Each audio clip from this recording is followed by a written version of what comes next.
Welcome back जी। एक दफ़ा फिर आपको खुशामदीद कहेंगे। ब्रेक पे जाने से पहले गुफ्तगू जारी थी और प्रोग्राम के इस हिस्से में बात होगी आपकी सेहत के हवाले से मामलात और मसाइल पर। और प्रोग्राम देखने वाले प्रोग्राम में कॉल करके शामिल हो सकते हैं। स्क्रीन के ऊपर नंबर आपसे कुछ देर बाद ये नीचे चला दिया गया है। नीचे दिया गया जो नंबर है याद रखिए, इसके ऊपर अगर आप कॉल करेंगे तो प्रोग्राम में शामिल हो सकेंगे और मौजूद मेहमान से बात कर सकेंगे। और इसके अलावा जो बाकी मानदा स्क्रीन के ऊपर नंबर ऊपर चलाए जाते हैं मौजूद मेहमान के ज़ाती नंबर से, इसके ऊपर प्रोग्राम की बात आप उनसे रब्ता कर सकते हैं। तो जनाब हमारे मौजूद मेहमान जनाब हकीम अब्दुल माजिद ताहिर साहब, जो कि माहिर तबीब हैं, FTJ हैं, क्वालिफाइड तबीब हैं और तहकीक के हवाले से बहुत काम कर रहे हैं। सब में ज़्यादा ज़रूरी है, मैं हमेशा कहता हूँ कि तहकीक के ऊपर काम किया जाए, तहकीक की जाए, जड़ी बूटियों के ऊपर मुख्तलिफ़ तरीक़ा इलाज जो हमारे यहाँ राइज हैं उसके ऊपर भी आप काम कर रहे हैं। जामा थेरेपी और इस तरह और बहुत सारे तरीक़ा इलाज हैं जिसके ऊपर आप बड़े तवील अरसे से काम कर रहे हैं। तो हकीम अब्दुल माजिद साहब हमारे मेहमान बन रहे हैं, उनको हम प्रोग्राम में वेलकम करते हैं। बहुत शुक्रिया आपका जनाब माजिद साहब प्रोग्राम में वक्त देने के लिए। माजिद साहब, बड़ी तफसील से पिछली नशिस्त में गुफ्तगू हुई, निज़ाम कैसे काम करता है और इसके अलावा उससे क्या पेचीदगियाँ जन्म लेती हैं, उस पर आपने बड़ी खुलकर गुफ्तगू की है। खुराक की अहमियत के हवाले से बात हुई है। लाइफस्टाइल क्या कुछ करता है या कर सकता है बीमारियों से निजात दिलाने के लिए, उसके ऊपर आपने गुफ्तगू की है। अब मैं चाहूँगा एक और बड़ा मामला है जिसकी तरफ हम आते हैं। ये आजकल मैं देखता हूँ कि बहुत ज़्यादा लोग जो है वो आर्थराइटिस का शिकार होते चले जा रहे हैं। पहले वो शुगर के पेशेंट बनते हैं, फिर ब्लड प्रेशर के पेशेंट बनते हैं और उसके बाद लामहला फिर आर्थराइटिस की तरफ आ जाते हैं और बड़ी तेज़ी से इजाफा भी होता चला जा रहा है। और फिर जैसे दीगर बीमारियों के लिए कहा जाता है कि ये मुकम्मल तौर पर लाइलाज हैं, जब तक आप दवा लेंगे, पेन किलर लेंगे या इस तरह की अगर कोई चीज़ होगी तब तक तो आपको रिलीफ है, लेकिन ये कि आप इससे मुकम्मल तौर पर जो है वो छुटकारा इस बीमारी से हासिल नहीं कर पाते। पहले तो चाहूँगा ज़रा थोड़ा सा इसके बारे में निशानदेही कर दीजिए कि इसकी वजूहात क्या हैं और क्या वाक़तन ऐसा है इसको भी लाइलाज ही समझा जाए। फरमाइए। सबसे पहले जज़ाकल्लाह औज़ुबिल्लाहि मिनश्शैतानिर्रजीम। यासिर भाई, आपके माशाल्लाह जो सवालात होते हैं ना वो सारे बड़े, उसको जो है ना मेरे जो जानने वाले जो मेरे ग्रुप के जी गैदरिंग के जी। लोग हैं वो बड़ा इस बात पे करते हैं कि सवाल बड़े टेक्निकल होते हैं मोहब्बत है। और फिर ये कि तफसीली जी। जवाब जो है ना वो बड़ा लाजमी होता है और सादा बिल्कुल। ज़ुबान में, ताकि हर किसी को समझ समझ आ में जाए। आए। वैसे हम लोगों का माइंडसेट अब ये हो चुका है कि जो समझ नहीं आता शायद ये बहुत कोई जो है ना जदीद बात की है जो कि बिल्कुल समझ ऐसा ही नहीं है, आई। कोई टर्मिनोलॉजी ऐसी फिट कर ऐसा दी यानी जाए। ना ऐसी अंग्रेज़ी के अल्फाज बना दिए जाएं जो लातीनी ज़ुबान के हों, उसको अंग्रेज़ी में मैं बोल दूं, वो समझ नहीं आए किसी अंग्रेज़ को भी, तो वो कहे वाह ये कोई बड़ा काबिल आदमी है। बिल्कुल ऐसा ही आजकल वैसे जो एक वार चल रहा है ना, जो साइकोलॉजिकली वार चल रहा है, एजुकेशनल एंड पर जो चल रहा है, जी। जो लोग एक जो है वो सहरज़दा किया हुआ है लोगों बहुत अच्छी को कि बात कर रहे वो हैं ना आप, सहर ज़्यादा किसी ही। तहकीक या किसी उसके ऊपर जो है ना कोई आए ही ना, कॉम्प्लेक्स में ही रहें। बिल्कुल ऐसा अब ही। मैं गुज़श्ता जो है स्पीच के बाद मैंने ना कुछ चीज़ों को वो देखा तो पता चला कि 80,000 जो है डिजीज़ के नाम जो है ना वो अभी तक जो हमारे रूटीन में चल रहे हैं। जी। और एक ने लिखा हुआ है कि वो कोई कितने लाख उसने काउंटिंग दी हुई है कि इतने पूरी दुनिया में मुख्तलिफ नामों से डिजीज़ को कहा जाता है। अब हमारे यहाँ चूँकि मैंने गुज़श्ता प्रोग्राम में कहा था कि वो चीज़ें, वो टर्म्स या वो थ्योरियाँ या वो मशीनरी यूज़ होती है जो दुनिया में बैंड हो चुकी होती है, बिल्कुल ठीक है। पाबंदी लग चुकी होती है, वो फिर हम्म। हमारे यहाँ आ जाती है और फिर हम उसको जो है बड़ा जो है वो करते हैं, राइट। अप्रिशिएट करते हैं और उसको जो है बड़ी अहमियत देते हैं जी। और हम उसकी इतनी जो है ना वो करते हैं कि जी पता नहीं ये बहुत जदीद चीज़ है। फिर जब उसके नुकसान जो है वो फिर हम नेक्स्ट 20 साल जो है वो सारे जो है ना उसके साइड इफ़ेक्ट्स उनको देख रहे होते हैं। वो अभी डालडा घी है, जैसे जैसे अभी आपने जो सवाल किया है उसके जवाब में डालडा घी का बहुत बड़ा रोल है। उसके बाद डालडा घी जब आया था आज से 30 35 40 साल पहले, तो उस वक़्त इसकी तारीफ़ें करते नहीं थकते थे, वही डॉक्टर वही लोग, या जैसे बनस्पति घी आप इसको कह वाह लीजिए जी चले। वाह कि हाँ हाँ जी जी। कि जी ये क्या था, ये जी ऐसा है, ये ऐसा है। जी जी। अच्छा सर, हर चीज़ की बॉडी के अंदर एक अल्लाह पाक ने जो है ना तमाम केमिस्ट्री, तमाम ऑर्गन्स, हर चीज़ का एक हदूद बनाई जी। है, लिमिट बनाई है। बिल्कुल सही है। जब वो उससे ज़्यादा हो जाती है ना, वो फिर खारिज नहीं होती। बहुत अच्छी बात। अब जब ये आया नाशपाती घी, तो डालडा के नाम से था, तो वो जो है ना वो एक उसकी भी हिस्ट्री अलग है कि वो डालडा था तो उसने डालडा रख लिया, तो वो एक जी जी लंबी जी, तो कहानी है। ब्रांड का एक वो वही है, ना, वो बिल्कुल एक ठीक है। लंबी कहानी है कि डालडा हम इसको क्यों कहते हैं, वरना बनास्पति असल में इसका बनास्पति घी। कॉम्बिनेशन जो था उसको अगर हम एक्सप्लेन जी करेंगे जी तो वो बनास्पति घी था कि असली घी के अल्टरनेट था। जी तो असली घी का अल्टरनेट होने की वजह से हर बंदा इस पर आ गया, लेकिन उस वक्त लोगों की बॉडी के अंदर नेचुरली जो थी ना, जो असली घी की, मक्खन की एक मिकदार मौजूद थी। लोग 30 साल तक सरवाइव जो करते रहे ना, वो इस वजह से करते रहे कि एक मिकदार बहरहाल मौजूद थी। बहुत खूब। लेकिन जो आए ना इस नाशपाती घी पर, तो फिर उसी के उन्हीं लोगों ने उसके नुकसानात बताने शुरू कर दिए और दूसरी ब्रांड्स बेचना शुरू कर दी। और वो आप समझते हैं लंबी उसकी भी एक लिस्ट है। उसके बाद जो है अब वो जब चीज़ें उनका एक्सट्रीम लेवल आ गया, तो अब जो है वो नुकसान दे रही हैं। ये जितने भी आर्थराइटिस हैं, आर्थराइटिस की जितनी भी किस्में हैं, इन सब के अंदर बहुत ज़्यादा किरदार इन चीज़ों का। अच्छा सर, अब पहले ये होता था कि कोई लस्सी पी लेता था, कोई पानी पी लेता था, कोई अच्छे मशरूबात पी लेता था, तो भी स्टैंडर्ड ये था हमारे यहाँ कि भाई उस वक्त तक थोड़ी चहलकदमी करते रहें, कोई काम में मशगूल रहें, जब तक कि आपको पसीना ना आ जाए, आपका यूरिनरी सिस्टम उसको पूरा जो है ना वो एक जो है ना प्रोसेस ना कर ले। अब हमारे यहाँ स्टैंडर्ड ये है कि हम जो है वो एक तो सुस्त हो गए हैं, एक हमने अपनी मसरूफियत का जो एक मशगूल रहने का जो एक हमने स्टैंडर्ड बना लिया है ना, वो ये कि मुझे काम कोई ना करना पड़े और पैसा आ जाए मेरे पास। हर बंदे की 0 डिग्री से 1000 तक की यही थिंकिंग है। बहुत खूब। उसमें क्या होगा, आपके पास पैसा आ जाएगा तो आप क्या करेंगे, आप वही ग़िज़ा लेकर सो जाएंगे,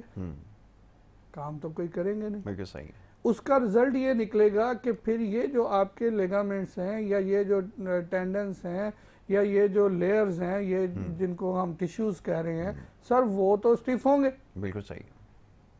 तो एसिड ब्रेक होगा।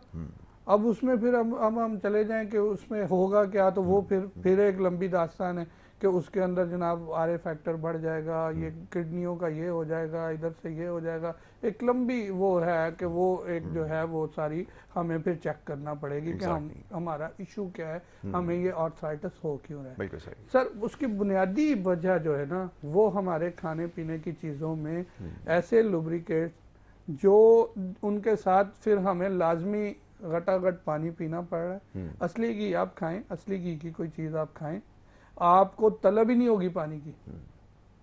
ठीक है सर। जैसे कि बहुत सारी, मैं अब आपको ऐसे एग्जांपल्स दे सकता हूँ कि बहुत सारी खुराकें ऐसी हैं, बहुत सारी ग़िज़ाएँ ऐसी हैं, आप खाते हैं आपको उसके साथ जो है पानी की तलब नहीं होती, आप खाने के दौरान पानी नहीं पी रहे होते।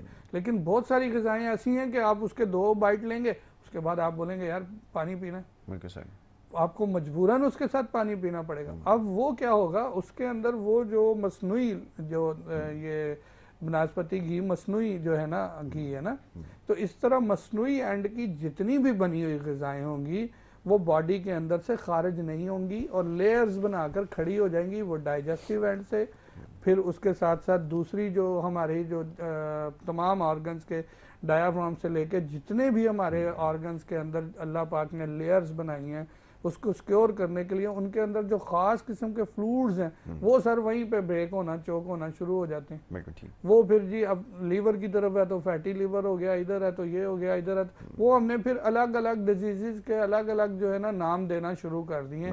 वो एक साइंटिफिकली हमें जो है ना वो करना पड़ता है। लेकिन बुनियादी जो बात है ना वो ये है ग़िज़ा, ये फेलियर ग़िज़ा का फेलियर है, ग़िज़ा की तरतीब का फेलियर है। ठंडा यख पानी पीना, फिर ठंडे यख पानी के साथ सर सबसे ज़्यादा जो है ना वो ये चीज़ें कि कोल्ड ड्रिंक फिर मस्त हो गया।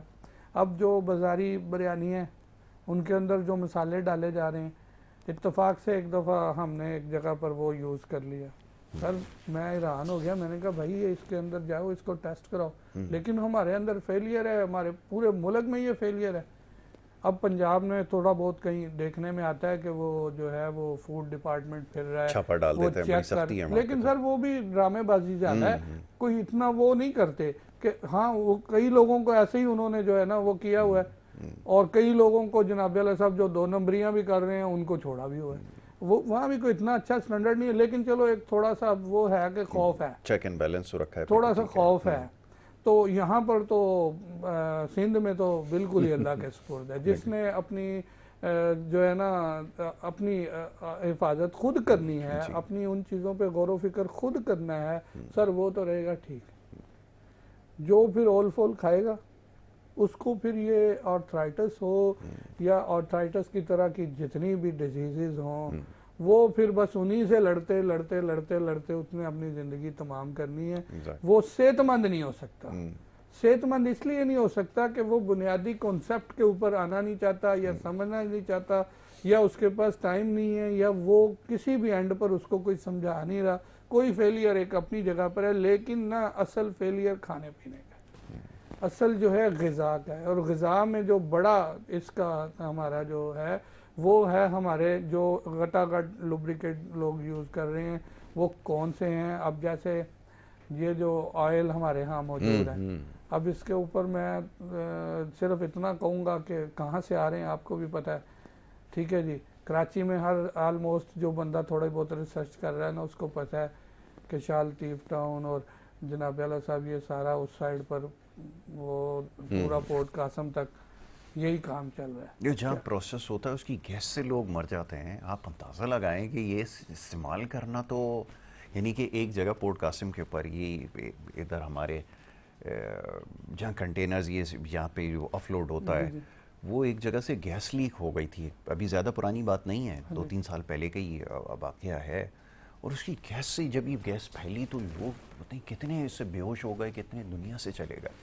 और ये ऑयल जो है वो सर उसका कम्बिनेशन देखें ना, उसको फिल्टर करने के लिए क्या डाल रहे हैं, सारे तो एसिड डाल रहे हैं मुख्तलिफ किस्म के। घी बनाने के लिए बस एक अलग प्रोसेस है, तेल की शक्ल में आता है, फिर घी बनाते मेरे पास एक बंदा आया मार्केटिंग करने के लिए, तो उसने मुझे कहा कि जी आपको अगर सरसों का तेल चाहिए वो इतने में मिलेगा, ये चाहिए इतने में मिलेगा। ये मैं हैरान हो गया, मैंने कहा यार मैं तो अपनी चीज़ें वो करवाता हूँ तो मुझे इतने की नहीं पड़ती, ये कैसे कह रहा है। बिल्कुल ठीक है। अब वो उससे ना 2-4-6 दफ़ा आया तो थोड़ी गपशप हो गई, तो इत्तेफाक से एक दिन हम ज़रा एक और मामले में बैठे हुए थे, तो वो फिर थोड़ा फ्रैंक होके उसने मुझे बताया।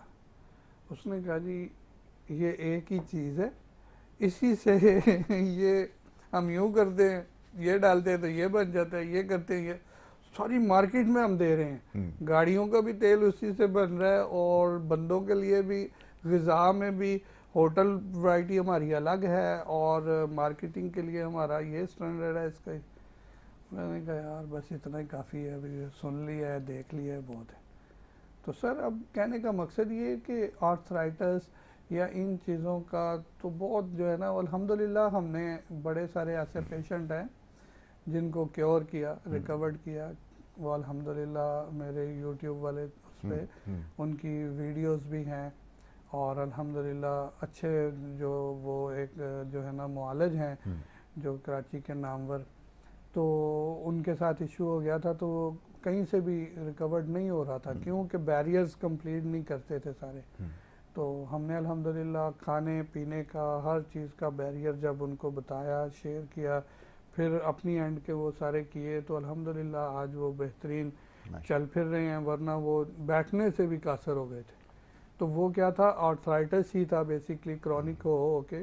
तो उसने पूरी उनकी जो थी ना राइट साइड की पूरी घुटने से नीचे वो पूरा एक काले ऐसी टांग बिल्कुल काली हो गई थी पाँव तक। तो वो फिर बहुत सारी उन्होंने जब हिस्ट्री दी तो बहुत सारी चीज़ें बताई, लेकिन बुनियादी बात जो थी ना वो ये थी कि उनको जो है वो उनका आर फैक्टर बढ़ा हुआ था, किडनियों का इशू था, और बहुत सारे ऐसे इशू थे, वो फिर इकट्ठे हो रहे थे। अल्हम्दुलिल्लाह वो सारे खुद ही ठीक हुए हैं, क्योंकि वो वैसे ग़िज़ा में उन चीज़ों में फ़ौरन उन्होंने कवर किया। हमने एक्सटर्नल उनको ट्रीटमेंट दी, अल्हम्दुलिल्लाह एक्सटर्नल ट्रीटमेंट के अलावा उनको कुछ नहीं ऐसा दिया कि ये खाएं ये खाएं ये खाएं। अल्हम्दुलिल्लाह आज वो बेहतरीन अपनी एक वॉक की उनकी टाइमिंग है, अपना नमाज पढ़ रहे हैं, आ माशाल्लाह। रहे हैं, जा रहे हैं, हर चीज़ में बेहतरीन सेहतमंद है। तो बुनियादी बात ये कि ये उस वक़्त तक तो सही हो सकती है जब तक कि बंदा ये सोचे कि भाई मैं अपनी ग़िज़ा को तब्दील कर लूँगा, अपनी ग़िज़ा को ठीक कर लूँगा, उसकी इस्लाह कर लूँगा, तो फिर ठीक है। बिल्कुल ठीक है। अदरवाइज़ जो है वो ठीक नहीं होगी, क्योंकि बिल्कुल ये ठीक है। मसनूई जितनी भी चीज़ें हैं। सर यहाँ एक और बात मैं शामिल करता जी। जाऊँ, ये इसका जो है ना वजह वो ये है कि देखें हम हमारी बॉडी के अंदर ना हर चीज़ की जो मैंने कहा लिमिट है। तो अब कुछ ग़िज़ाएँ ऐसी होती हैं जिनको हमें प्रिजर्व करना पड़ता है, उनको साल भर खाना पड़ता है, वो हमें साल में 2 महीने मिलती हैं। लेकिन जब हम सारी ग़िज़ा इस तरह की लेना शुरू कर देंगे, हमने सुबह के टाइम जो है वो अपना एक वो ले आए पराठा बनाया, वो भी प्रिजर्व किया हुआ, उसके ऊपर भी प्रिजर्वेटिव जितने भी वो लगा रहे हैं, वो भले मैदे में एसिटिक एसिड लगा रहे हैं या वो कुछ भी XYZ जो उसके ऊपर लगा रहे हैं उसको सिक्योर करने के लिए। उसके बाद फिर दोपहर में भी हमने ग़िज़ा मजबूरन इस तरह की ले ली, रात को फिर हमने ग़िज़ा इस तरह की ले ली जो डब्बों से बनी हुई है, भले जितनी भी अपनी तरफ से वो अच्छी या सिक्योर या महंगी हमने ले ली, लेकिन क्या हुआ कि वो उसके अंदर जो एसिड्स की मिकदार है ना वो तो बॉडी में बहुत ज़्यादा होगी ना सर। बिल्कुल सही। जब बहुत ज़्यादा हो गई तो हमें एक मस्नूई किस्म की जो है ना तलब होती है प्यास की, फिर हमने यख ठंडे पानी पी लिए। तो इस तरह से जो है ये इस डिज़ीज़ के अंदर ना बहुत सारे फेलियर जमा हो गए हैं। तो उसके लिए हम हर किसी को कहते हैं कि सबसे पहले बुनियादी तौर पर अपनी ग़िज़ा को चेंज करें, अपनी ग़िज़ा के अंदर एक जो है ना वो तब्दीली लाएं, फिर अपनी रूटीन और उन चीज़ों को आप ठीक करें और आप इंशाल्लाह निकल जाएंगे। अदरवाइज़ वो ऐसा नहीं है कि जैसे हर जगह पर ये कह दिया जाता है कि इसका तो इलाज ही नहीं है, इसका तो इलाज बस अब ये है कि टैबलेट खाते रहें तो आप ठीक रहेंगे, अदरवाइज़ नहीं। तो वो सर मसनूई चीज़ों को फिर मसनूई चीज़ें ठीक करती हैं। बिल्कुल ठीक है। तो फिर आपको चेंज करना पड़ेगा अपनी वो अगर आपने नेचर पे आना है तो वो फिर आपको पूरा नेचर वाला काम बहुत अच्छी बात है। अब एक सवाल ये बताइए कि हमारे यहाँ जो बहुत ज़्यादा एक कैफियत पाई जाती है वो ये कि पट्ठों के दर्द को जब होता है जिस्म के किसी भी हिस्से में तो एक पेन किलर के ज़रिए जो है उसको ट्रीट करने की कोशिश की जाती है। वो एक्यूट होता है तो फिर चलें मेडिसिन लें, इसको ठीक करें। फिर जो क्रॉनिक शक्ल में आ जाता है तो फिर बड़े जतन करने पड़ते हैं और उसके साथ साथ बहुत सारे मसाइल। आपने एक केस स्टडी अपनी बताई थी जिसके अंदर कमर के पीछे हिस्से में मसल्स का चिपक जाना जो लीड करता था गुर्दे की तकलीफ़ को, और वो तकलीफ़ फिर आपको किस शक्ल में गई है और फिर आपने कैसे ट्रीट किया। मैं चाहूँगा ज़रा इसको बताइए, ज़रा एक्सप्लेन कीजिए कि क्यों कितना सीरियस मामला हो सकता है। जैसे आपने दी मिसाल वो बड़ी अजीब थी कि हमारे यहाँ गुर्दे में अब कोई भी मसला होता है पहला ऑप्शन जो है वो आखिरी ऑप्शन जो होना चाहिए वो पहला ऑप्शन बन चुका है कि आप इसको फ़िल्टर करवाएं, डायलिसिस की तरफ जाएंगे। ये बहुत तेज़ी से बढ़ रहा है, इसके बारे में ज़रा बताएं क्या सामने आया है रिसर्च। सर देखें हमारे मैस्कुलर सिस्टम में जो है वो अब हम ये समझते हैं कि बस मैस्कुलर सिस्टम जो है वो एक जो है ना बॉडी का हिस्सा है बस, और कुछ नहीं। हालांकि ये समझें पूरी इम्यूनिटी को, हमारी बॉडी की पूरी एनर्जी को, पूरे टेम्परेचर को ये मेंटेन रखता है। ठीक। और एनर्जी को जितना सेव करता है उतना ज़्यादा जो है ना हम अपना सेहतमंद नज़र आते हैं। जितना इसके अंदर एनर्जी कम होती है, कमज़ोर होते हैं, ये फिर चिपकते हैं हमारे टिश्यूज़ के साथ और फिर हमारे नर्वस सिस्टम जो है वो दबना शुरू हो जाता है, तो हमें जो है वो ब्लड क्लॉट्स जो है वहाँ रुकना शुरू हो जाते हैं, सर्कल नहीं होता ब्लड का, तो वो एक पेन का जो है वो हमें एहसास होना शुरू हो जाता है। अब बजाय इस चीज़ के कि जिस वजह से यहाँ पर जो है वो इशू बन रहा है उस वजह को ख़त्म किया जाए, हम जो है वो उसको किल करना शुरू करते हैं कि ये किसी तरीके से मेरी इधर बार बार तवज्जो ना जाए, तो ये किल कैसे होगा। तो वो जो हमारी हिस्सियात अल्लाह पाक ने दी हैं वो हिस्सियात हमें हिस्से बता रही होती हैं कि ये पाँव पर अभी जो है दर्द हो रही है, इस वक्त एड़ी में दर्द हो रही है, इस वक्त ये नम हो रहा है, इस वक्त इसमें नमनेस आ रही है, इस वक्त इधर। हम उसको किल करने के लिए मुख्तलिफ़ किस्म के पेन किलर्स जो हैं वो खा लेते हैं। बिल्कुल ठीक है। अब बड़ा फेलियर इस वक्त सर जो चल रहा है ना, इस वक्त वो ये चल रहा है कि बहुत सारे मुआलिजीन जो है ना वो अल्टरनेटिव मेडिसिन पे काम कर रहे हैं और अल्टरनेटिव मेडिसिन को जो एक्सप्लेन करते हैं या उनका जो स्टैंडर्ड है इसको लेकर चलने का, वो ये है कि दाई की जगह पे बाई की जगह पे ऊपर वाली की जगह पे नीचे वाली, ये यूं मेडिसिन चला रहे हैं। वो उन सिर्फ मेडिसिन को घुमा रहे हैं। मैं बड़ा हैरान हुआ, एक हमारे सीनियर है, उनसे मिला तो जब उन्होंने एक्सप्लेन किया तो मैंने कहा सर ये अल्टरनेट मेडिसिन इसको कौन कहता है? मैंने तो जितनी भी थ्योरियां अल्टरनेट मेडिसिन की पढ़ी हैं वो रेजिमेंटल ट्रीटमेंट की तरह एक ट्रीटमेंट देते हैं कि भाई मेडिसिन का अल्टरनेट जो है वो ये कि मेडिसिन अब देनी ही नहीं, बंदा सही भी करना है। बिल्कुल ठीक है सर, आपको एक इशू था, अल्टरनेट है। बिल्कुल जी, उस दिन आपने खुद वो कहा तो मैं थोड़ा हेजिटेट हो रहा था, उसको रिपीट नहीं करना चाह रहा था। तो आपको एक एक्सीडेंटल इशू हो गया, आपने कहा यार ये है, हमने उसको आपको कोई चीज खाने की नहीं दी और अल्हम्दुलिल्लाह बहुत सारे लोगों से हमने उनके लेटर हेड पर लिखवाया जो दीगर पैथियों के लोग थे, उनसे लिखवाया सिर्फ इसलिए कि हमारे पास रिकॉर्ड रहे कि ऐसा नहीं है कि हमें कोई चीज इनहेल करानी और उसके ऊपर काम करना। जैसे मैंने पिछले प्रोग्राम में कहा था कि हर कोई एक चीज को ना पकड़ता है और बस बेचना शुरू करता है। सर, उसको बेचना काम नहीं है, उसकी अफादियत की जो है वो अगले बंदे को पूरी अवेयरनेस देना, ये काम है। बिल्कुल सही कि उसके फायदे क्या है, उसके बगैर आपको नुकसान क्या हो रहा है। जैसे मैंने वो आटे की बात की थी कि अब जो है वो आटा बेचने वाला नहीं हमने बनना है, हमने क्या करना है, हमने आटे के ऊपर जो इस वक्त नुकसान हो रहे हैं वो शेयर करने हैं। हमने ये बताना है कि इसको इस तरह से इस्लाह कर लेंगे तो आप बच जाएंगे, इसमें आपकी सिक्योरिटी हो जाएगी। हमने उस सिक्योरिटी एंड पर कोई काम ऐसा करना है। वो अब चूंकि हमारे यहाँ तो गवर्नमेंट लेवल पर कुछ ऐसा काम होता नहीं, वरना ये गवर्नमेंट लेवल की टेंशन है कि भाई ये हो गया है, अब हमने जो है मुख्तलिफ जो है ना वो किस्म के बीज डाल दिए हैं, हमने जो खादें बहुत ज़्यादा डाल दी हैं, वो हमारी मजबूरी इसलिए बन गई थी कि पूरी दुनिया में ग्लोबल जो है वो चेंजिंग आ रही थी, हमने खादें ज़्यादा डाल दी, उसकी वजह से हमारी जो है ना इस वक्त खुराक जो है वो नाकस हो गई है। अब हमने उसकी इस्लाह कैसे करनी है? भाई बैठो, कोई वो ऐसा हमारे पास तो और किस्म के इश्यूज पूरे नहीं होते, इनके ऊपर कौन डिस्कस करे? हमने सिर्फ इसकी इस्लाह करनी थी। हमने उस एंड पर जो है वो एक बड़े सारे ऐसे मुआलजीन हैं, मैं बड़ा दुखी हुआ उनको देखकर और मुझे लगा कि कहीं मैं भी उनकी रेस में तो नहीं शामिल हो रहा,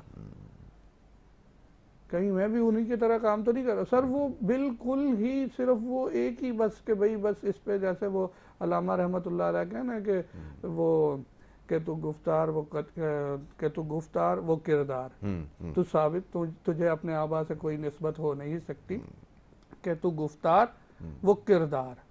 ये किरदार की बात थी, हमने बातों से कमाने पे बिल्कुल जोर दे दिया। तू साबित, जहाँ रोटी मिलने लग गई, जहाँ हमें रोजी रोजगार का टारगेट था वो पूरा होना शुरू हो गया, वो जो है ना वहीं हम खड़े हो गए कि भाई अब और कुछ नहीं करना, बस ये काम बड़ा बेहतरीन मिल गया, इसको कर लो। बिल्कुल सही। अब वो कह रहे हैं कि तुझे अपने आबा से कोई निस्बत हो नहीं सकती, कि तू गुफ्तार वो किरदार, तू साबित वो सैयारा, वो चलते रहते थे कि अब नेक्स्ट लेवल पर क्या होने वाला है हमारे खिलाफ, नेक्स्ट लेवल पर हमें किस चीज़ का नुकसान होने वाला है, हमने उसके ऊपर काम करना है। फिर नेक्स्ट लेवल सर, हमने फीमेल डिजीज़ पर अपने क्लिनिक पर काम शुरू किया था तकरीबन 15-16 साल पहले। अल्हम्दुलिल्लाह उसके ऊपर बड़े कामयाब केसेस, लेकिन आप मेरे क्लिनिक पे जाएं आपको कोई ऐसी चीज़ नहीं मिलेगी कि हम इस तरह की कोई जो है ना वो कर रहे हैं, लेकिन वो केसेस पड़े हैं और दीगर लोग जो हैं वो बस उन्हीं को बेची जा रहे हैं।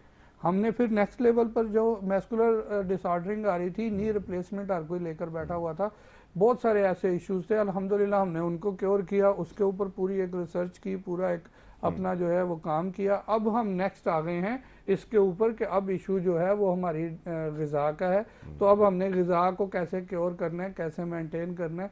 इस तरह से कोई काम हो ही नहीं रहा, हर कोई जो है ना वो बस एक लिमिटेड उस पर जाता है, लिमिटेड उस पर काम करता है और बस उसी के अंदर फिर अगर रोज़ी मिलने लग गई है तो वो उसने नहीं हिलना, मुतमईन है इसके अंदर। बिल्कुल आपने सही कहा कि यही तरीका इलाज रह गया। और फिर ये कि जिस तेज़ी से केसेस में इजाफा हो रहा है, ख़ास तौर पर अभी जो किडनी के हवाले से हैं, मैं अभी हकीम माजिद साहब से इसके ऊपर ज़रा तफसीली गुफ्तगू करूँगा। एक छोटी सी ब्रेक यहाँ पर लेनी है, एक छोटी सी ब्रेक ले लेते हैं और ब्रेक के बाद जब वापस आएंगे तो आपके जो सवालात हमारे पास पहले से मौजूद हैं सोशल मीडिया के ज़रिए जो हम तक पहुँचते हैं उसके ऊपर गुफ्तगू करता हूँ। एक छोटी सी ब्रेक है, वापस आएंगे, आप देखते रहिए हमारा प्रोग्राम।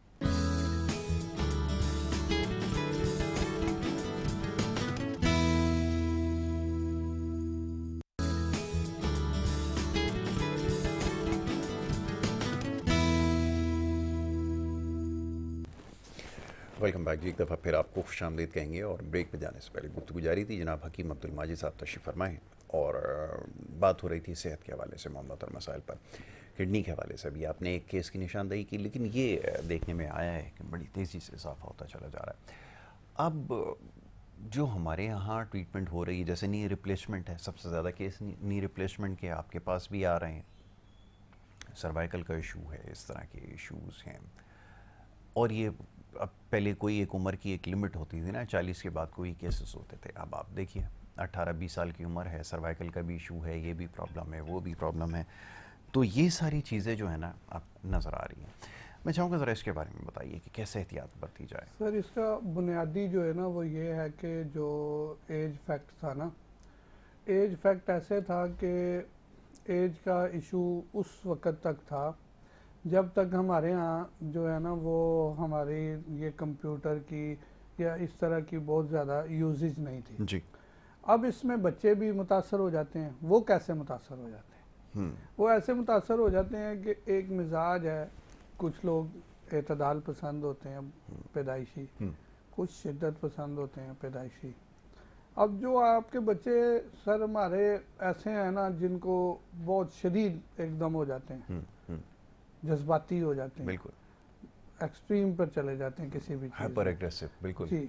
अब वो क्या करेंगे, वो किसी कंप्यूटर के सामने बैठेंगे, कोई गेम खेलनी शुरू करेंगे, जब तक वो एंड नहीं होगी उन्होंने नहीं हटना। ठीक है सर। अब अगर सपोज उनके पास अच्छी कंफर्टेबल जो है वो चेयर मौजूद है, अच्छा उनके पास सिस्टम मौजूद है, तो सर वो तो करेंगे एंजॉय। अदरवाइज क्या होगा, वो टेढ़े मेढ़े बैठेंगे। ऐसा ही है। ठीक है सर, भूखे बैठे रहेंगे, वो बहुत ज़्यादा साइकोलॉजिकली स्ट्रेस में आ जाएंगे। सर ये सारी चीज़ें जो हैं वो हमारी किडनी फेलियर के सबब बन रही हैं और मैस्कुलर डिसऑर्डरिंग का सबब बन रही हैं, मसल्स की वीकनेस का सबब बन रही हैं, हमारे टिश्यूज़ कमज़ोर हो रहे हैं। ठीक है जी। मैं एक और चीज़ देखता हूँ, वो बच्चे बैठे बैठे हाथ में एक चिप्स की थैली उनके हाथ में होती है और लाल रंग का एक मीठा शरबत होता है जो मिलता है, बहुत ख़तरनाक है वो। हर बच्चे के हाथ में वो लिए हुए घूम रहा है उसको। शरबत जो है बनाने वालों ने खुद कहा है कि हमने कितनी टेक्निकल जहर बनाई है ये, और चूंकि उसका कलर रेड है अट्रैक्ट करता है कि शायद ये जो है वो होगा, जैसे बाकी दीगर चीज़ें हम खाते पीते हैं कि वो उसकी अट्रैक्शन ऐसी आ जाती है कि शायद ये हमारी एनर्जी पूरी कर देगा जी। वो साइकोलॉजिकली एक खेल है। और दीगर जो है वो आलू के बारे में तो देखें सर, मैं अक्सर कहता रहता हूँ कि जिस भी चीज़ में प्रोटीन मौजूद है उसको बॉईल करके खाएं या उसको भून के खाएं, आपको प्रोटीन जो है मिल जाएगा, आपकी बॉडी बहुत अच्छी बात कर रहे हैं, खारिज कर लेगी। अगर सपोज किसी प्रोटीन वाली चीज़ को आपने समझा कि इसमें प्रोटीन है और आपने उसको किसी भी दुनिया जान के अच्छे से अच्छे घी में तल लिया सर, वो प्रोटीन नहीं मिलने लगा। तो जाए पूरी दुनिया में जी सर, जो अंग्रेज खा रहे होते हैं ना, जिनको हम देखते हैं मुख्तलिफ टीवियों पर और सोशल मीडिया पर के वो खा रहे होते हैं सर, वो उसके ऊपर बहुत सारी ऐसी चीज़ें लगा के और फिर उसको बड़े तरीके से वो उस पर बॉइलिंग पॉइंट पर वो करते हैं। जैसे पिछले दिनों हमारे एक डॉक्टर साहब ने वो समोसे का काम उठाया था, फिर समोसे को कहा कि समोसा अगर समोसा हो तो वो ठीक नहीं है, समोसाज होंगे तो वो ठीक हो जाएंगे, यानी वो फिर उन्होंने उसकी पूरी टर्म्स एक बताई ना। तो वो कईयों को उस पर बड़ी चिढ़ भी आई, लेकिन मैंने कहा नहीं, बात बड़ी टेक्निकल की है, अगर कोई समझ सके तो। बात ये है कि अगर तो हमने खाने हैं ऐसी चीज़ें तो सर हमें उनका एहतमाम करना पड़ेगा, करना चाहिए। अदरवाइज उसके नुकसान तो फिर सर वो कहते हैं कि बिल्कुल हमारे हर किसी के नेक्स्ट स्टेप पर जो है वो नुकसान खड़े हुए हैं जी। और हम उनको जो है ना बाकायदा भुगत रहे हैं, भोग रहे हैं और भोगते रहेंगे। और नेक्स्ट जो है ना वो इसी बात पे आ जाएंगे कि हम एक्सट्रीम लेवल की ट्रीटमेंट पर भी जाएंगे।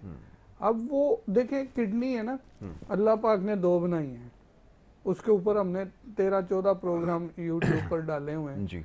और मेरे साथी जो हैं वो इंशाल्लाह नेक्स्ट या उसमें आएंगे तो वो फिर हम पूरा गुर्दों पर वो उनसे जो है ना वो करें आप। तो वो जो है वो देखें आपके अल्लाह पाक ने कितना एक साइंटिफिक जो है ना एक पूरा निज़ाम बनाया है। बिल्कुल सही। कितने उसके नेफ्रॉन्स का देख लें, उसके जो है वो देखें कि वो कितने वो बॉडी के अंदर किन किन चीज़ों को एक्टिव कर रहा है, कैसे फिल्टर कर रहा है। फिर अगर एक के अंदर कोई इशू आ गया तो दूसरा अपना काम भरपूर और उससे भी ज़्यादा जोर करना शुरू करता है। लेकिन उन सिम्टम्स का हम जो है ना जो एहसास हमें हो रहा होता है ना, हम वो एहसास हिस्सियात का बेड़ा गर्क करी जा रहे हैं। हम उन एहसास का जो है ना वो नेमुल बदल नहीं करते, ना हमारे मुआलज ना हमारे जो है ना पेशेंट करना चाहते हैं। पेशेंट भी चाहते हैं फटाफट कर दो जो करना है, जो करना टाइम नहीं है और ऐसे जादू हो जाए। तो वो फिर मुआलिज भी यही कहता है कि यार फिर अभी यही बेचो। वो इसी फन को बेच रहा है, लोगों को बेवकूफ़ बनाओ और अल्लाह अल्लाह खैर सल्ला। तो सर बुनियादी जो चीज़ है ना वो यही, मैंने जैसे पहले कहा कि ऑल्टरनेट भी जो है ना वो बस हमने ऐसे कर लिया है कि एक बंदा जो है वो लेफ़्ट चीज़ को खा रहा था, अब मैंने उसको राइट चीज़ दे दी। बिल्कुल सही। नाम चेंज है, फार्मूलेशन चेंज है, लेकिन काम उसका वही है। अच्छा जी, अब वो जो इस दूसरी साइड पर लगा हुआ था उसको दूसरी साइड पर लगा दिया। और वो अल्टरनेट का मैंने बोर्ड लगाया हुआ है कि मैं अल्टरनेट का बड़ा आदमी पहले साहब चैंपियन हूँ। तो सर वो बेचना है ना एक नाम को। जैसे हमने एक प्रोग्राम में कहा था कि ऑर्गेनिक का नाम बिक रहा है, तो ऑर्गेनिक का नाम क्यों बिक रहा है? वो इसी तरह से कि हमारे पास जो है अवेयरनेस नहीं है जी। हमारे पास इंफॉर्मेशन का फुकदान है और हम चाहते भी नहीं अवेयरनेस। हमने हमारे बच्चों की, हमारे लोगों की एक थिंकिंग हो गई है कि बस वो ना किसी अदाकार की रिसर्च में या तो बात कर रहे होंगे या किसी सियासतदान की फैमिली की बात कर रहे होंगे जिसका हमारे साथ कोई ताल्लुक ही नहीं है। हमारे फ्यूचर के साथ, हमारे जनाब साहब मुस्तकबिल के साथ, हमारे बच्चों के साथ अच्छा थोड़ी देर में एकदम पलटा मारेंगे। यानी किसी चीज़ का कोई स्टैंडर्ड ही नहीं है, तवाज़ुन ही नहीं। सर जब तक हम तवाज़ुन पैदा नहीं करेंगे, जब तक हम एक स्टैंडर्ड अपनी बातों का, अपनी सोचों का, अपने अमल का नहीं बनाएंगे ना सर, हम इसी तरह जो है ना झोले खाते रहेंगे और कुछ लोग आके हमें उसी के अंदर अपना टारगेट्स पूरे करके निकलते रहेंगे। हमें एक स्टैंडर्ड बनाना पड़ेगा अगर हमने कामयाब होना है। वो सेहत के तमाम स्टैंडर्ड्स जो है ना वो हमें एक बनाने पड़ेंगे जो कि अभी तक हमारे यहाँ कहीं भी नजर नहीं आते। कोई हॉस्पिटल अपना चला रहा है, ऐसा ही बहुत अच्छा काम कर रहा है, तो ठीक है जी, वो बस उसी को ही चलाने के चक्कर में फिर किसी ना किसी एंड पर किसी ना किसी को वो कर रहा है, वो वही काम कर रहा है। तो सर एक जो म्याना रवि है ना, जो एक स्टैंडर्ड है खाने पीने में, हमारे रहन सहन में होना चाहिए, वो नहीं है, असल फेलियर ही है। ये सर फरमाइए, अब सोशल मीडिया के ज़रिए जो कुछ मैं खुद भी देखता हूँ बड़ा हैरान होता हूँ कि एक आम आदमी जिनको इन मामलात की समझ नहीं है उसके लिए तो फिर बड़ा मुश्किल होगा ये सारी चीज़ें देखना समझना, ख़ास तौर पे खुराक के हवाले से नई नई थ्योरीज़ आती हैं। वो थ्योरीज़ क्योंकि जो बोलने वाला है वो बड़े कमाल कॉन्फिडेंस के साथ उसको एक्सप्लेन कर रहा होता है, आस्तीनें चढ़ा के, जी वही चीज़ ऐसे इसको खाना है, ये करना है, इतना खाना है, ये नहीं खाना। अब इसमें तो कोई फ़र्क नहीं होता कि किसके मिजाज के मुताबिक वो खुराक है या नहीं है, कितना कंज्यूम करना है, क्या करना है, नहीं पता, बट वो जी खाना है तो वो लगा दिया। अब वो एक ट्रेंड चल निकला है। अब वो मोरिंगा की गोलियां बन बन कर जो बिकना शुरू हो गई तो वो ट्रेंड चल गया। वो हर शख्स हमें फ़ोन करके कहता है जी वो जब मोरिंगा में इतने फ़ायदे हैं तो फिर इनको बिठाने का, इनकी बातों की हमें क्या ज़रूरत है। वो फ़लाना साहब बता रहे थे उस पॉडकास्ट के अंदर। अब बताएं क्या किया जाए, सोशल मीडिया से कैसे रखा जाए, समझने वालों को क्या चीज़ें हैं जो ध्यान में रखना ज़रूरी है, उसकी भी ज़रा आप निशानदेही फरमाएं। सर नॉमिनेट नहीं करना चाहिए, लेकिन मैं अभी ना कुछ दिन से कुछ प्रोग्राम्स बहुत ज़्यादा देख रहा हूँ और रिसर्च कर करके उनको देख रहा हूँ। अशफाक अहमद साहब, अल्लाह उनके दर्जात बुलंद करे, सर उन्होंने हमारे मुआशरे में ना एतदाल पर लाने के लिए बड़ा जोर लगाया। हर किसी को जो है एक म्याना रवि के लिए बड़ी मेहनत की, यानी मैं सोशल मीडिया की और मीडिया के अंदर जो एक बड़ा नाम है ना उनकी बात कर रहा हूँ, और दीगर लोगों ने अल्हम्दुलिल्लाह बड़े सारे ऐसे लोग हैं जिन्होंने मेहनत की। लेकिन जो हम लोग हैं ना, आम आदमी जो है ना सर, वो असल में मुतासर ही उससे होता है जो है ना शोभदाबाजी ज़्यादा दिखाता है। ये बात है। अब शोभदाबाजी जो है ना, जब तक हम समझेंगे नहीं कि भाई ये बंदा जो है ये असल है, ये नकल है, हमारे अंदर देखें, मैंने अभी जो बात की है वो यही है कि हमारा ना म्यार नहीं है ना सर, स्टैंडर्ड नहीं है ना जी जी। हमारी अमल और बातों के अंदर बैलेंस नहीं है। जब बैलेंस होगा तो हम देखेंगे कि इस स्टैंडर्ड के मुआलज के पास जाएं और वो भी आगे मुआलज ही होगा जी, वो भी आगे मुआलज ही होगा। वो ऐसा नहीं है कि वो कोई दवाबाज होगा या दवासाज होगा, या ऐसा नहीं होगा। ये अलग अलग हमारे अंदर जो है ना दवासाज और दवाबाज। ठीक है सर, कोई दवासाज है, कोई दवाबाज है, मुआलज नहीं है। मुआलज का काम ये नहीं है कि वो किसी की जेब पे नजर रखे, मुआलज का काम ये नहीं है कि वो किसी के कद काठ पे नजर रखे कि यार ये तो बड़ा फलाना आ गया मेरे पास, या ये तो कुछ भी नहीं है। मुआलिज का काम है बिल्कुल बैलेंस पे देखना और बैलेंस पे रहना और अपनी जो है म्याना रवि से ना हटना। वाह। हर जो स्टैंडर्ड की बात है ना वो हर किसी को करनी है। ये नहीं कि अब ये तो बड़ा आदमी आ गया इसको मैं क्या बताऊं, उसके लिए कोई और स्टैंडर्ड है, और एक दूसरा आ गया उसके लिए कोई और स्टैंडर्ड है। नहीं सर, असल में ये स्टैंडर्ड हमें मेंटेन एक आम आदमी को करने पड़ेंगे। बहुत अच्छी इसके लिए ना ही तो कोई जो है ना अब कोई और सहीफा उतरना है। कुरान मजीद फुरकान हमीद में कंप्लीट एक ज़ाब्ता जो है ना वो है म्याना रवि। बिल्कुल सही, हर जगह यही बयान किया गया है म्याना रवि। एक बैलेंस, आपकी बात और आपके अमल में बैलेंस होना चाहिए। बहुत अच्छी बात कर रहे हैं। आप बातें कुछ और कर रहे हैं, अमल कुछ और कर रहे हैं, तो सर फिर उसका जो है ना वो जिग-जैग कर जब हम होंगे ना तो हमारे अंदर से कोई भी चीज़ कोई भी उचक के जा सकता है। जब हम एक बैलेंस पर, एक सीक्वेंस पर, एक उस पर चल रहे होंगे, वो ग़िज़ा भी ले रहे होंगे, अपनी नींद भी कर रहे होंगे, फिर हम हर चीज़ अपनी जो है ना एक रूटीन में कर रहे होंगे ना, तो फिर हमें बीमारी भी नहीं आएगी उस तरह से। ठीक है जी, वो रूटीन की जो चीज़ें हैं वो फासद मवाद हैं वो खारिज होने हैं। बॉडी अपना टेम्परेचर मेंटेन करती है, हम उसको बुखार कह देते हैं, फटाफट उसको रोकेंगे नहीं हम। ठीक है जी, हम उसको रोकेंगे नहीं क्योंकि वो टेम्परेचर मेंटेन कर रही है यार। वो मुआलिज होंगे, वो नहीं रोकेंगे। वो अगर दवाबाज होगा तो बोलेगा ये दवाई खा लो फटाफट ठीक हो जाएगा, वो उसकी दवाई बिक गई। तो सर ऐसा नहीं है। एक्चुअली जो है कॉन्सेप्ट क्लियर करने का जो है वो होना चाहिए, और कॉन्सेप्ट क्लियर होना चाहिए।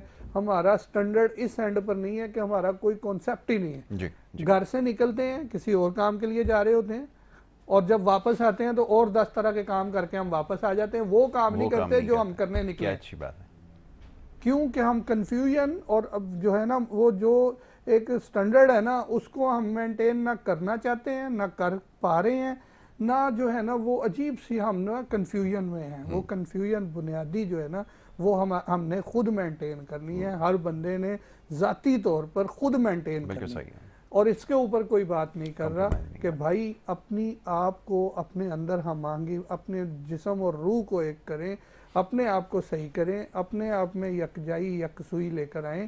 फिर आप खाने में भी आपको क्रेविंग नहीं होगी, फिर आपको झूठी प्यास भी नहीं लगेगी, फिर आपको पता होगा कि मैंने ये खाया है, इसके अब डाइजेस्ट होना शुरू हुआ है, अब मेरे मुंह में सलाइवा का जो स्टैंडर्ड चेंज हो रहा है, तो मुझे प्यास नहीं लग रही, मुझे जो है तलब हो रही है सिर्फ, और मुझे अभी थोड़ा सा इसको पीना भी है, तो सीप सीप लेकर गटागट नहीं करना। सर वो फिर हर चीज़ पे स्टैंडर्ड में आ जाएगा।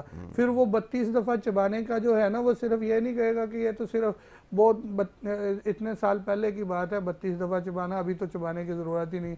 और भाई इसलिए चबाना है, अब अंग्रेज़ भी इस बात के ऊपर कहना शुरू हो गए कि इसलिए चबाना है कि आपका बाइट का एक एक एक एक चीज़ जो है जो आपने फोल्ड करके भी डाली है उसको पूरा आपका मुंह का लाभ लग जाए और उस लाभ की अफादियत आप समझें। अब इन चीज़ों के ऊपर गौर व फिक्र है ही नहीं। वो 32 दफ़ा चबाना जो है ना, वो उसके ऊपर अहमियत उसी वक्त हम आएगी जब हम एक स्टैंडर्ड पे, एक मेयार पे, एक थिंकिंग पे, एक सोच के ऊपर अपने आप को मेंटेन कर लेंगे कि अब हमने आगे पीछे नहीं होना है। तो फिर अल्लाह पाक उसके अंदर जो है ना बरकत डालता है। तो वही असल फेलियर वही है। अब जैसे मैंने आपने सवाल किया था कि वो डिसलोकेट उनके होके बैठ जाएंगे, डिसेबल होके बैठे रहेंगे, वो ऐसे ही होंगे ना, फिर मसल्स वहीं पे स्टिफ हो जाएंगे। वो बच्चा हो, बड़ा हो या कोई भी हो, वो जितना क्रॉनिक हो जाएगा वो सर फिर गुर्दे फेलियर और इस तरह के बड़े फेलियर्स के अंदर हम खड़े हुए होंगे। और फिर आगे चूंकि हमने खुद इंतहा पसंदी से वो काम किया होता है, फिर आगे भी हमें इंतहा पसंदी मिलते हैं। सही है। तो ये बड़ा ज़रूरी है कि इन चीज़ों से थोड़ी सी एहतियात रखें। ख़ास तौर पे जो सोशल मीडिया के हवाले से मैं अक्सर बात करता हूँ कि बड़ा कमाल ये है कि वो एक माइक आपने देखा होगा, बड़ा सारा डंडा उसके साथ लगा होता है, तो और उसको पॉडकास्ट का जो है वो नाम देते हैं और उसके ऊपर बैठ के बड़े बड़े माहिर, बड़े बड़े इंटेलेक्चुअल्स और वो बैठे हैं और फिर वो बता रहे होते हैं खुराकों के बारे में कि जी ऐसे इस्तेमाल करना है, जी वो हरे धनिए का इस्तेमाल बता रहे थे कि वो आपने ऐसे करना है। किसी ने जो है दूध के साथ सौंफ मिला के पिलाई, किसी ने कुछ पिलाया, किसी ने कुछ किया। तो ये अल्हम्दुलिल्लाह सिलसिला है। अब वो होता ही है कि वो जब काम वो दिखा देते हैं ना, फिर लोग वो कहते हैं कि यार ये तो हर्बल मेडिसिन जो है ना ये फ्रॉड है और ये किसी काम के नहीं है। अब आपने भी वही तजवीज़ करना है तो फ़ायदा क्या है, फिर आप भी उन्हीं से इलाज करते हैं। तो उसमें होता ही है कि पूरा सिस्टम जो है वो बदनाम हो जाता है, ये चक्कर है। तो ये लास्टली ज़रा इसके बारे में भी बात हो जाए कि दवा का इस्तेमाल कैसे करना है। क्या बगैर मॉलेज के ऐसा मुमकिन है कि जैसे दीगर अब अद्वियात नहीं इस्तेमाल की जा सकती, इनके लिए भी कोई है हदूद? सेल्फ मेडिकेशन जो है ना, सेल्फ मेडिकेशन के बारे में हम एक पहले भी प्रोग्राम कर चुके हैं बाकायदा। तो अभी शार्टली मैं ये कहूँगा कि कोई भी चीज़ उसका पहले समझें, बिल्कुल, कि वो उसके अंदर केमिस्ट्री क्या है, पढ़ें। हर बंदे के पास मोबाइल है और हर बंदा बेहतरीन जो है वो रिसर्चर है हमारा। रिसर्चर गलत कर रहे हैं हम, मेरा कहने का मकसद ये है कि वो सही करें। हाँ जी, कि उसके अंदर क्या है, कितना है, कैसे है, और फिर मेरी बॉडी जो है वो कितना उसकी नीड रखती भी है, ज़रूरत रखती भी है, कौन से टाइम पर मुझे मैं खाऊंगा तो मैं इसमें से बच के निकल जाऊंगा, मुझे ये बेनिफिट्स दे जाएगा, अदरवाइज नुकसान तो नहीं दे जाएगा। ये हमने खुद समझना चाहिए। सोशल मीडिया पे तो वो एक रेस लगी हुई है, वो मदारी वाले बैठे हुए हैं दवाबाज। ये आपने बड़ा अच्छा कहा, वो बड़ा अच्छा, वो मदारी एक चल रही है। अल्लाह उससे अपनी अमान में रखे, हमारी कौम को, हमारी अवाम को और हर किसी को बहुत शुक्रिया, बहुत शुक्रिया माजिद भाई। मैं आपका बड़ा शुक्रगुजार हूँ। आप आते हैं, बड़ी खुलकर गुफ्तगू करते हैं, बड़े साफ अल्फाज में, और ये वक्त की ज़रूरत है कि जो कुछ हो रहा है मेरे पास सबसे ज़्यादा जो पैगामात आते हैं ना, और मैं इसके ऊपर अगले प्रोग्राम में तफसील से बात करूंगा। नीचे लोग पूरी अपनी बात लिखते हैं, फिर कहते हैं जी हमने फ़लाना जगह ये साहब थे उनसे ये सुना था, अब आप इसके बारे में बताइए। तो मैं कोशिश करूंगा अगले प्रोग्राम में ये आपको ये क्लियर कर ही दूँ। अभी तो माजिद साहब ने बड़ी इस पर मुख्तसरन और बड़ी अच्छी गुफ्तगू इसके ऊपर की, ये बात तो समझ आ जानी चाहिए, लेकिन बहरहाल ये ज़रूरी है कि इसके ऊपर बात की जाए और आपको सही चीज़ जो है उसके बारे में बताया जाए, आगाह किया जाए। ये सिलसिला इंशाल्लाह जारी रखेंगे। वक्त क्योंकि प्रोग्राम का ख़त्म हो जाता है, तो इंशाल्लाह नेक्स्ट टाइम जब मुलाकात होगी तो मज़ीद ऐसे मामलात ज़ेर बहस आएंगे। आप इजाज़त यहाँ पर आपसे लेनी होगी। अपना बहुत ख्याल रखिए। मोहम्मद यासिर और हमारी टीम को इजाज़त दीजिए।